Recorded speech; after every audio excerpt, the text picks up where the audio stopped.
If I was in Dave Mustaine's social circle, I would pull him to the side and I would say, "Look, Uncle Dave."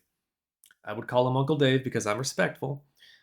"Look, before you go in there and give that interview where you talk once again about the band you were in 40 years ago, that you were a member of for about this long and made about this many contributions to, I want you to just remember something. You are a major success. Megadeth is a major success. You created Megadeth. You wrote most of those songs. You wrote all of the hit songs. You've made a lot of money. You've traveled around the world. You've done just about everything that other band has done, just not on as big of a scale. Some people might get the impression, Dave, that all of this success and everything that you have built that you keep comparing to theirs is just not enough for you, and you just want more and more and more. So you want it to stay on that Metallica cash cow and keep riding it, assuming, of course, that you would have made Metallica the cash cow that they became. Um, maybe just throw all that crap aside and go, wow, I've really done a lot with my life. People would die to be me. People really love me. Some people still, right? Right? I'm sure you do. I'm sure you do. Um, but like my whole point is, he's still talking. I just saw a video from no more than 2 months ago where he's talking about Kill 'Em All and how he wrote 4 or 5 songs, and even having the balls to talk about how their biggest hit song was a ripoff of another song. When you could say the exact same thing about Dave. The first one that comes to mind is Public Enemy Number One, which is a straight ripoff of a Thin Lizzy riff, at least part of it. And talking about how the solos were all his, and I said, "Don't use my music, don't use my music, guys, don't use my music." Well, Dave, they used it. They used it.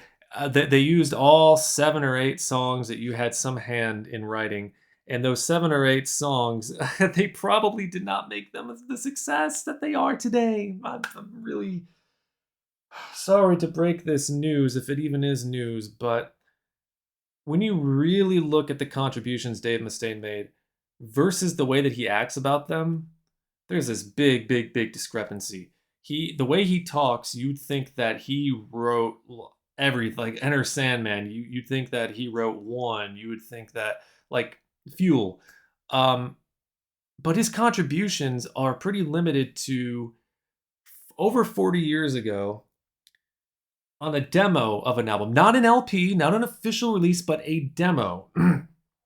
He wrote some songs that ended up on a demo, and then he says I wrote all the solos. But then the next guitarist who came in, Kirk Hammett, the solos may have been a little bit of a foundation, but he added more depth, and so even the things that he says that are technically true, it's like, yeah, but still, what does it matter? You were in the band for a very, very teeny tiny amount of time.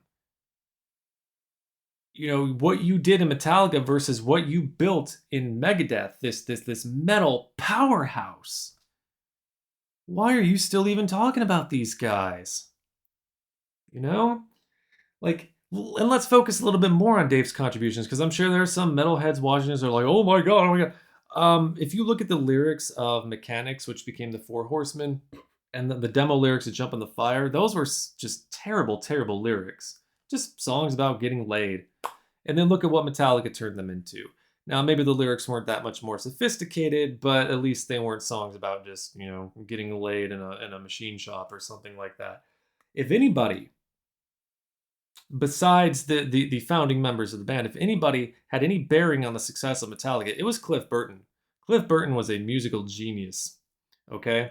And it would be very interesting to see just how much more he would have developed had he lived beyond the very young age of 24. I think Cliff Burton, from what I've read and from what I've heard of this band over the years, had more to do with the musicianship of that band than even maybe Lars and James and Kirk. You know, and it's really apparent by how they developed from those demos to Kill 'Em All the way to Master of Puppets.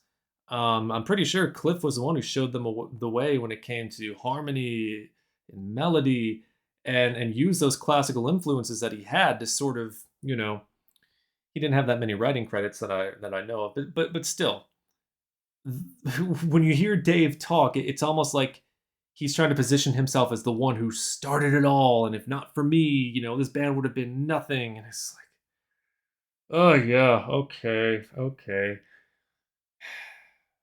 And then there's the whole idea that when you go back and you see that interview on the Some Kind of Monster, where he said that everything he does backfires. Now, I really hope Dave has seen that, and he kind of cringes when he rewatches that, because who in the hell would call Megadeth a backfire? Who in the hell would call millions of albums sold, millions of dollars made, hundreds of countries visited, and people bowing at your feet? Who would call that a fucking backfire? Who in the right mind, right? So, but even if he doesn't really stand by what he said in those interviews, he still carries the essence of that attitude with him. Oh, I was that close. I woulda, coulda, shoulda. You have it all, Dave. You have it all. You won the game of life. You cheated death. Instead of being dead under a bridge somewhere, you became a massive, massive success, almost a household name. You won. You won the game of life, Dave. Shut up. And while you're shutting up, try to have a good day.